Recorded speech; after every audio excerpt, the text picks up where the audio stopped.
Kidney transplant করার পরে UTI বা প্রস্রাবের ইনফেকশন এটি একটি কমন কন্ডিশন।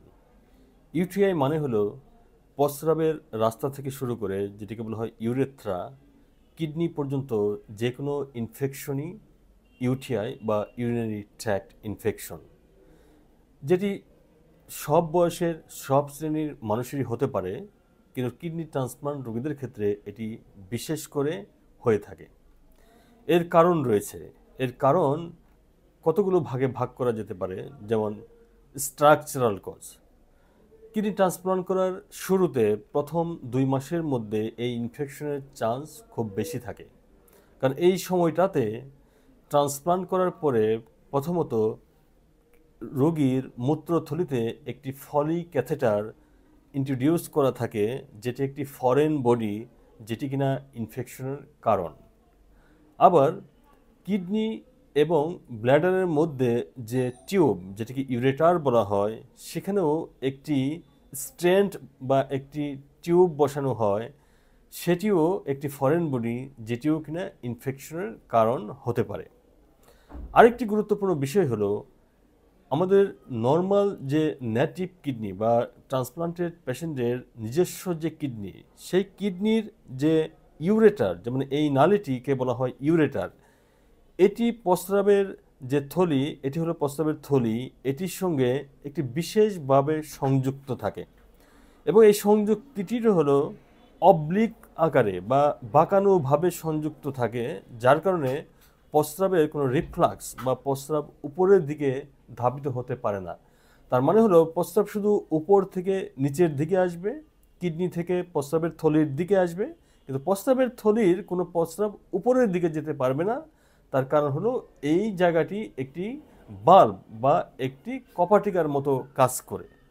কিন্তু ট্রান্সপ্লান্টেড কিডনির যে ইউরেটার, সেটি কিন্তু ওই ন্যাচারাল কিডনির মতো ন্যাচারাল যে কমিউনিকেশন বা অ্যানাস্টোমোসিস, সেটির মতো কিন্তু কানেকশন করা সম্ভব হয় না, যার কারণে দেখা যায় যে কিছু পরিমাণ প্রস্রাব নিচে থেকে বা প্রস্রাবের থলি থেকে উপরের দিকেও ধাবিত হতে পারে।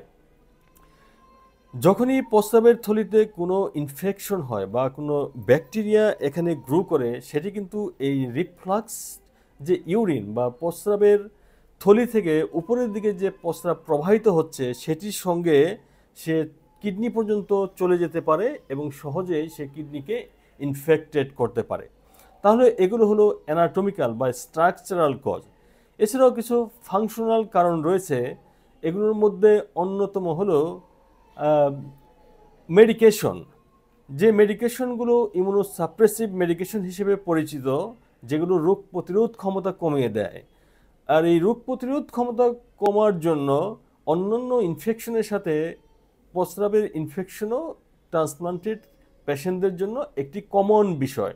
তাহলে প্রশ্ন হলো, আপনি কিভাবে এই ইনফেকশন থেকে নিজেকে বাঁচিয়ে রাখবেন? এই ইনফেকশন থেকে বাঁচিয়ে রাখতে হলে আপনাকে কতগুলো নিয়ম মানতে হবে। তার মধ্যে একটি হলো আপনাকে প্রপার হাইজিন মেনটেন করতে হবে এবং প্রস্রাবের বেগ আসলে আপনি কিন্তু বেশিক্ষণ প্রস্রাব আটকে রাখার চেষ্টা করবেন না, কারণ আটকে রাখলেই এটি রিফ্লাক্স বা উপরের দিকে প্রবাহিত হওয়ার চান্স বেড়ে যাবে। সেজন্য প্রস্রাবের বেগ আসার সাথে সাথেই আপনি প্রস্রাব করে ফেলবেন।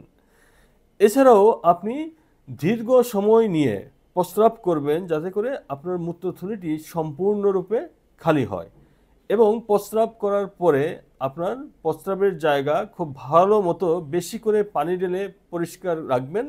আপনার পার্সোনাল হাইজিন মেনটেন করবেন, যাতে করে আপনার প্রস্রাবের ইনফেকশনের মাত্রা কমানো সম্ভব হয়। আশা করছি আপনারা এই বিষয়গুলো যদি মেনে চলেন, তাহলে আপনারা যারা কিডনি ট্রান্সপ্লান্টেড রোগী রয়েছেন, তারা ইউটিআই বা প্রস্রাবের ইনফেকশন থেকে মুক্ত হতে পারবেন। ধন্যবাদ সবাইকে ভিডিওটি দেখার জন্য।